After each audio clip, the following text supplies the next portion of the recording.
আসসালামু আলাইকুম। সবাই কেমন আছেন? তো আমি আজকে প্রবাসীদের জন্য, আমি নিজে একজন প্রবাসী, মালয়েশিয়ান প্রবাসী। তো প্রবাসীদের জন্য ৩টা দুঃখের নিউজ আপনাদেরকে পড়ে শোনাই। হ্যাঁ, একটা হচ্ছে মালয়েশিয়ায় সড়ক দুর্ঘটনায় প্রাণ গেল বাংলাদেশি। প্রচার করেছিল RTV নিউজ। আর ভোলায় প্রবাসীর স্ত্রীকে হত্যা, এটা নিউজ প্রচার করেছিল DBC। সেই সাথে ছেলেকে হত্যার চেষ্টা, মৃতর বান্ধরে জীবন রক্ষা। মানে পোলাটার মারাতে চাইছিল, ওটা মরার বান্ধরে পড়ে লইছে, হ্যাঁ আহত। আর একটা হচ্ছে middle star daily star news. আমরা তোমাকে কিনে এনেছি, যেতে চাইলে 1500 রিয়েল দাও।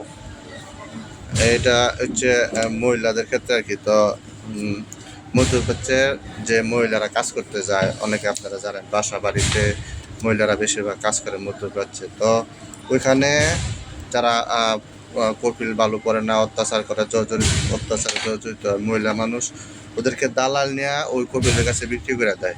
তো বাংলাদেশ থেকেও মহিলাদের কাছ থেকে টাকা নেয়, আবার ওই দেশের কপিলদের কাছ থেকে দালালরা টাকা নেয়।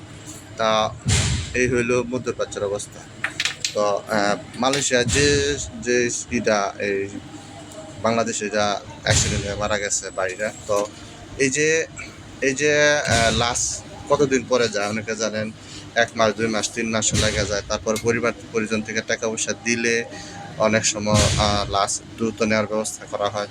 তো আমরা এই ঝামেলাগুলো থেকে মুক্তি চাই, যেন বাংলাদেশের এম্বাসি কনসুলেট সার্ভিস যারা আছে তারা যেন বাংলাদেশি এই যে বিভিন্ন সমাজে বিভিন্ন দেশে মারা যায়, এটা যেন দ্রুত প্রতিকার করে, দ্রুত যেন দেশে পাঠায় দিতে দেয় আর কি। আর ভোলায় যে প্রবাসীর স্ত্রীটা যে মারা হইলো, হত্যা করা হইলো, প্রবাসীদের সম্পত্তি, প্রবাসীদের স্ত্রী, ছেলে, মেয়ে, জায়গা জমিন, গাছগাছালি, বাড়ির বাউন্ডারি, এইগুলো হচ্ছে কি মানে কোনো মালিকবিহীন।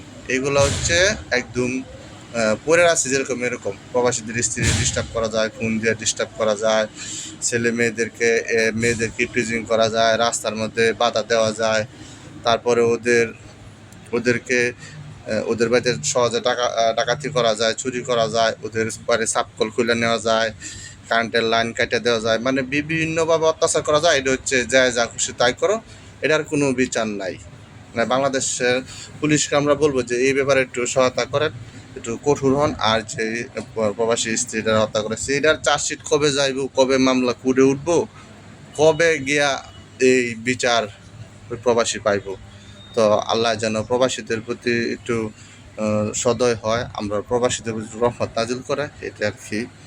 আর মধ্যপ্রাচ্যের যে বাংলাদেশি মেয়েরা যে কাজ করতে যায়, মহিলারা যে বাসা বাড়িতে কাজ করতে যায়, আপনারা দেখছেন কোনো সময় যে কয়টা এই যে বাংলাদেশ দূতাবাসের লোকেরা দালাল ধরতে পারছে যে বাংলাদেশ থেকে মহিলাদের কাছ থেকে টাকা নিয়ে এসো, আবার এই দেশে নিয়ে এসো, কপিলের কাছ থেকে টাকা নিয়ে মেয়েরা বিক্রি করে দিয়েছে, এরকম কয়টা দালাল অ্যারেস্ট করছে আপনারা কেউ দেখছেন? কোনো নিউজে কোনো সময় দেখবেন না।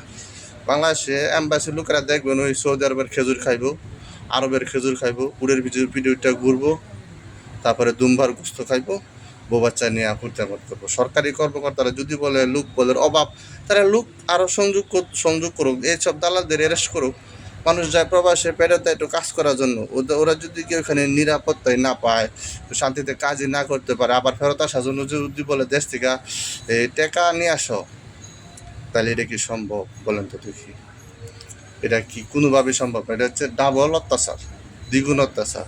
তো আপনারা যারা আমার ভিডিও দেখেন, তো আমি বলতে চাই যে আমি যে কোনো ভিডিও পোস্ট করি, পোস্টের রেফারেন্স সেটা কমেন্টে ছবি দিয়ে আপনারা ছবি দেখবেন, আমার কথা সত্যতা আপনারা যাচাই করবেন। আর আমার পেজটাকে একটু ফলো করবেন, ফলো দিয়ে পাশে থাকবেন। তো আমি নিজে একজন প্রবাসী, আমারও পরিবার আছে, আমিও একটু ছোটোখাটো পারিবারিকভাবে আমি আপনাদের কাছে দোয়া চাই। আমিও ঝামেলায় থাকি। তো প্রত্যেক প্রবাসীরাই একটু ঝামেলায় থাকে, যারা প্রবাসী আছে, তো একটু সবার জন্য দোয়া করবেন। আর আমার পেজটারে লাইক কমেন্ট ফলো করবেন। ধন্যবাদ সবাইকে।